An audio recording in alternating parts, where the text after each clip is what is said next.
Anand railway station નજીક માલગાડી track પરથી ઉતરી ગઈ। માલગાડીના કેટલાક ડબ્બા પાટા ઉપરથી ઉતરતા અફરાતફરીનો માહોલ। સદનસીબે માલગાડી ડીરેલ થતા કોઈ જાનહાનિ નથી થઈ। દુર્ઘટનાનું ચોક્કસ કારણ હજુ અકબંધ છે। ઘટનાની જાણ થતા રેલવે પ્રશાસન દોડતું થયું। રેલવેએ રેલ વ્યવહાર પૂર્વવત કરવા માટે કવાયત હાથ ધરી છે।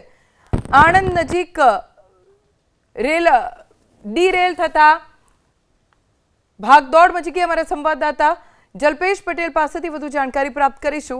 જલ્પેશ, આ દુર્ઘટના પાછળનું કારણ જાણવા મળ્યું છે ખરું? કયા કારણોસર માલગાડી ડીરેલ થઈ?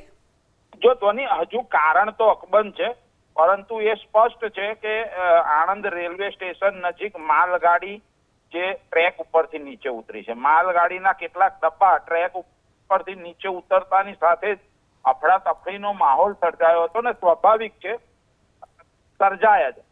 સદનસીબે આ ઘટનામાં કોઈ જાનહાનિ નથી, પરંતુ દુર્ઘટનાનું હજુ સુધી ચોક્કસ કારણ હજુ સુધી સામે નથી આવ્યું। વાત કરીએ રેલવે વિભાગની, તો રેલવે વિભાગ દ્વારા ટીમો તૈયાર કરવામાં આવી છે અને તાત્કાલિક ઘટના સ્થળ પર પહોંચી અને તપાસ શરૂ કરવામાં આવી છે। આ જે દુર્ઘટના ઘટી તેનું ચોક્કસ કારણ જે ટીમો છે તે કરી રહી છે। હાલ તો જે ભાગદોડ મચી હતી, લોકોના ટોળા ત્યાં પહોંચ્યા હતા, ત્યારે મહત્વનો પ્રશ્ન એ છે કે આ તો માલગાડી હતી, તો પેસેન્જર ગાડી હોત તો ચોક્કસથી આ દુર્ઘટનાએ કંઈક અલગ જ સ્વરૂપ ધારણ કર્યું હોત। જી, આભાર જલ્પેશ, જાણકારી આપવા માટે।